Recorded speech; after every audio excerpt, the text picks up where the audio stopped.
It's time for a huge clash. We have Alireza Firouzja here and he shakes hands with Praggnanandhaa. They are playing their second Blitz game at Superbet Chess 2025.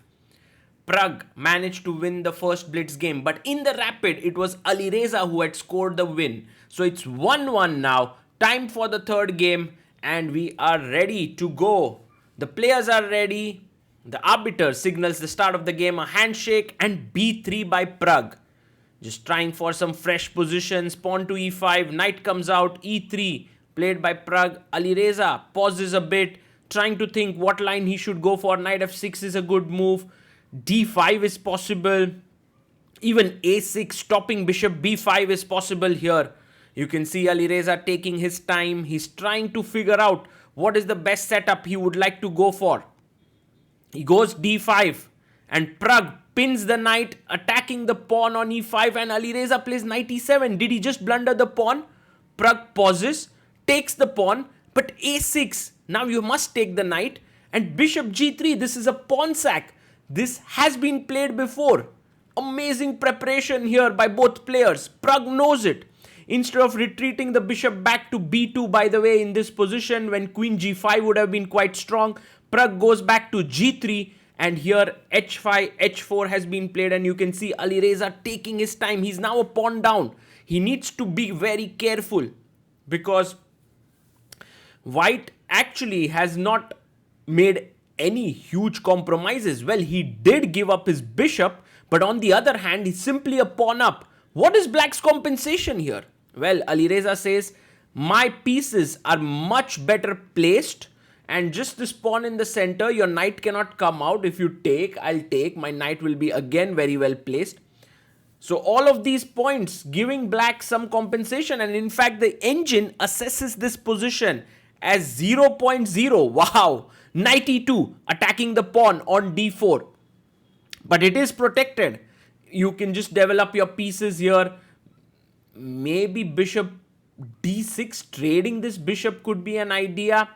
Getting this bishop out, maybe bishop g4 could be possibility. Bishop f5. He plays bishop e7. A simple move trying to put pressure on the h4 pawn. For the time being, it's well defended by the rook and the bishop, but later on could be an issue. Here a very nice move for white is c3, forcing black to take a decision with this pawn, and if d3 you can jump with your knight attacking this pawn. These are the possibilities here.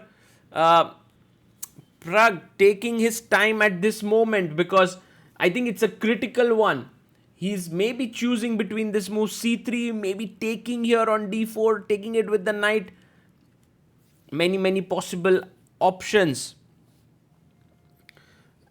You can see Alireza so focused. He wants to beat Pragg here. And by the way, Alireza has 3 minutes 49 seconds. Pragg has taken close to a minute on this move. He takes on d4. That's very logical. It's very logical. And now Firouzja must take back with the knight. He's taking a bit of time just to see if he can sacrifice. Maybe bishop f5 makes some sense. But no, he takes. And now Pragg can take here. Queen takes. The rook is attacked. So you put your knight out on c3. But instead, he first develops knight c3. He doesn't take. This gives black an important option, which maybe Pragg could have missed. Knight f5, because backward moves are the toughest to see. And it attacks the bishop here, it attacks the pawn here on h4. Finds it. Knight f5 comes on the board, and already black is looking really good, because not only could he recover the pawn here on h4, could even get the other bishop. Knight takes g3.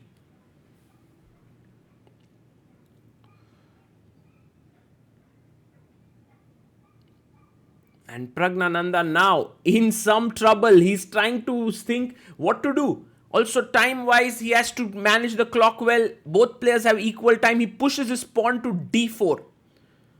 Well, one idea is to take here, but after this, you take back with the pawn, bolstering this pawn, and then you are a pawn up. So maybe knight g3 not the best. Maybe knight h4 is the answer here. He takes it. He takes the pawn on h4. Alireza plays this, and now, well, you must take perhaps because g2 is soft. I mean, castling looks so risky because the knight would move h4 is possible. He takes, bishop takes h4, and now queen to d3. So the material has evened out. If you think about it, white was a pawn up, now has lost this pawn on h4. Black has the bishop pair here. He's played his queen to d3. Maybe some threat of check, and this bishop being attacked is one idea. Well, not so simple now for Firouzja to continue. How should he play? He goes g6, just strengthening this structure here. And if Pragg gives a check, then he can drop back his bishop. That's the plan. Also, by the way, g6 does prepare bishop f5, hitting the queen here on d3.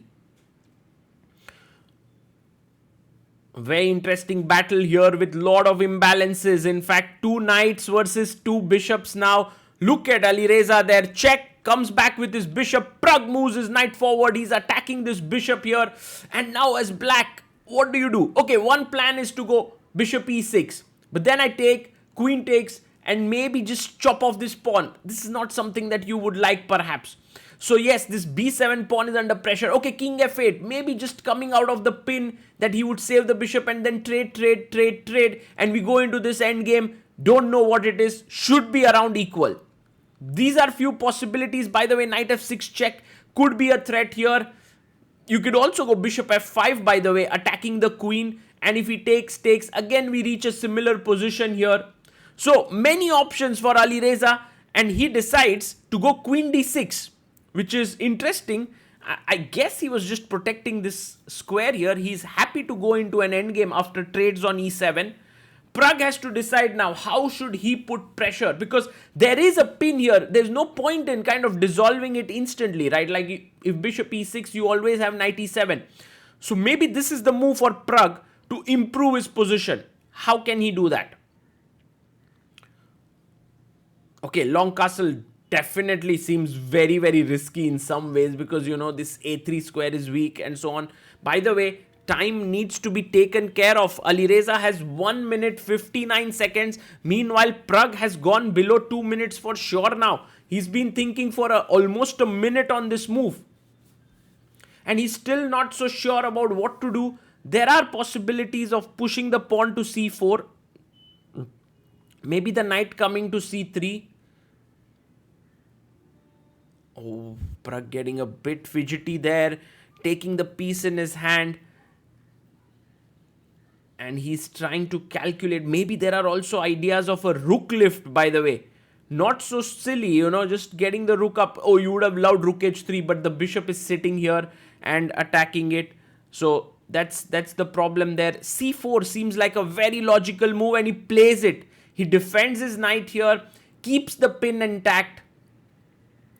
And now black needs to decide, okay, c6 is possible to kick the knight away. Firouzja ready to move his bishop here. He goes bishop f5, hitting the queen. I guess taking now just makes sense. Take. And this position, well, I don't know, king d2 maybe looks roundabout even. Pragg here, what should he do? He goes queen e5. He puts his queen on e5 and he attacks the rook on h8. And so if you take here, pawn takes, that structure changes, and Pragg somehow feels that that structure is better. Alireza takes the queen, pawn takes, oof, the bishop falls. Pragg puts it back, presses the clock, bishop d8. I love this uncompromising move. It's like Alireza saying to Pragg, now I have 2 bishops, you have 2 knights, let's see who's better. c6 could push the knight away on the next move, then the bishop could come here. The bishop already is beautifully placed. Long castle here on the board. Wow. If you play c6, there is knight f6 check, take. This looks great for white perhaps. Knight g3, rook he1. The king is in the center. Doesn't look great. Doesn't inspire confidence. So Alireza goes first king f8. And he's going to g7. And notice how he's keeping his rook on h8. Knight to d4. Attacking the bishop on f5. And now, where do you go? You could go back even to c8. Just put all your pieces back on the last rank. This position is still very, very promising for black. But you could also go bishop e4, attacking the g2 pawn and the d5 knight. Alireza goes bishop e4, pawn to f3, and he simply takes it. It's a small nuance. He could have given a check before, because now the king can go to c2. Imagine that when the bishop was here, he had given the check, the king had to go to b2. It's a very small point, but it is an important point. Where will it come into use? I can mention it to you. Now notice if the king was on b2, where would the line be different? Now rook he1, defend this pawn.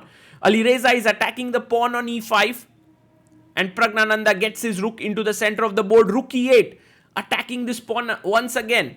And now rook e4. Look at this move. Imagine the king on b2, you could take this, because now when you pin it, this is winning for white. But if this was a check, it would have been an entirely different story. That's why chess is so beautiful. It's these little nuances which make all the difference. A check before or a check after. Now anyway, what to do here? Because the bishop cannot take the pawn.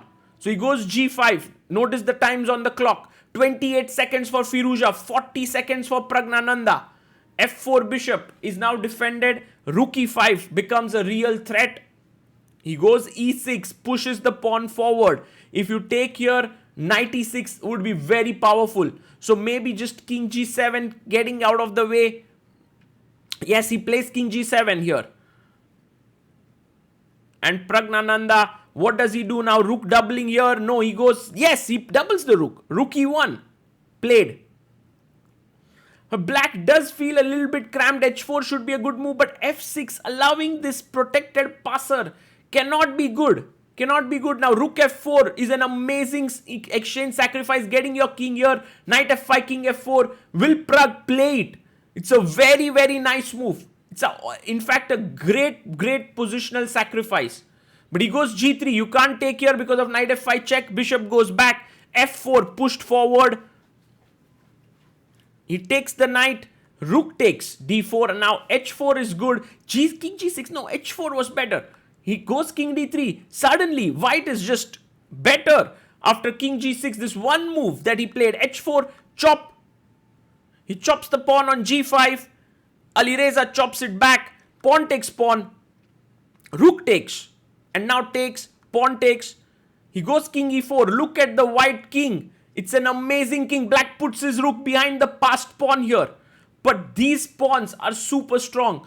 And now king e5 and d6. In fact, d6 even here. King d5. It's an amazing position, guys. King takes d6. And look at this e-pawn. It's equal material. h2. He wants to queen here. But d7. The thing is, if you queen, I take and I make my own queen. So king f7, king d7. Threatening rook f1 check. Alireza resigns. What a game this was. What a smooth finish there by Praggnanandhaa. Equal material on the board, 3 pawns for both sides, but Pragg managed to convert that endgame. His knights actually proved to be superior than the bishops, and a lot to learn from this game of imbalances.